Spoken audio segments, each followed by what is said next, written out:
Hello everybody, thank you so much for joining me on Blue Monday Fest. My name is Masera Tabeja and today I'm reading from 1 Samuel. I'm on chapter 16. I'm reading between verse 10 and 13.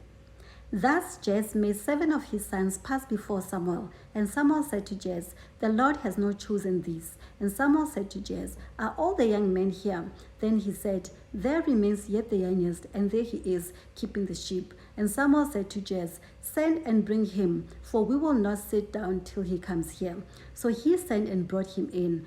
Now he was ruddy, with bright eyes and good looking. And the Lord said, "Arise, anoint him, for this is the one."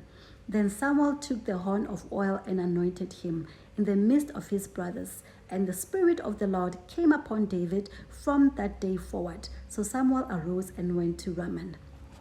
I absolutely love the story of David, and I'm pretty sure that most of us, we are familiar with the story of David, the shepherd boy who went and became the king of Israel. And on this passage that I just shared with you, this is where David is being anointed to being king. And I have a few key points that I would like to share with you guys based on this passage. The first key point I would like to share is in your place of faithfulness. When the sacrifice was taking place, where was David? In the field, taking care of sheep. He was in the place where the Lord has placed him in, and he was faithful in that place. In your place of faithfulness, that is where the goodness of the Lord will find you. That is where the favor of the Lord will find you. The second key point I would like to share is that you don't need men to advocate for you. Jesse had 8 sons and only 7 were present at the sacrifice, and he was pushing for them to parade themselves and walk before Samuel in the hope that they will be chosen and anointed as king. He did not even think about David until Samuel actually asked him about having other sons, because as these young men were parading themselves before Samuel, the Spirit of the Lord kept saying to Samuel, "Not the one, not the one, not the one, not the one." So Samuel was confused and he was like, "Say, am I missing something here?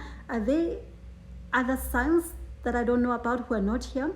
That is when Jesse was like, "Oh yeah, there's David, but he's there, taking care of the sheep." He was not thinking about David at all. The third point that I would like to share is that when you are the chosen one, the anointing will not miss you. Samuel had to put a hold to everything and say, "Go get the boy. This is not going to happen. We are not going to sit down until he's here."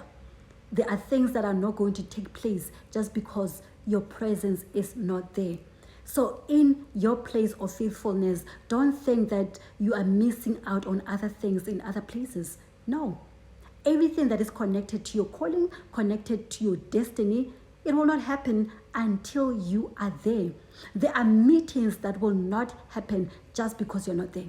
There are business deals that will not be sealed just because you're not there. There are major decisions that will not be taken just because you're not there. So you're not missing out on anything. You're not missing out on your anointing. So stay there in your place of faithfulness. And the other point I would like to share is that there will be people gunning for your position. 7 sons, they were presenting themselves. They were making themselves available to being anointed and chosen as king. But the Lord has already chosen a king for himself, and he chose David. So when something is created specifically for you, no one else will be able to feel it but you. The last point that I would like to share is that the Lord will appoint you or anoint you in public. The Lord anointed David in the midst of his brothers, in the midst of people who did not like him much. I mean, David was not the favorite. He was an outcast. He was excluded. It is so funny how they were trying to exclude him from a sacrifice that was made because of David.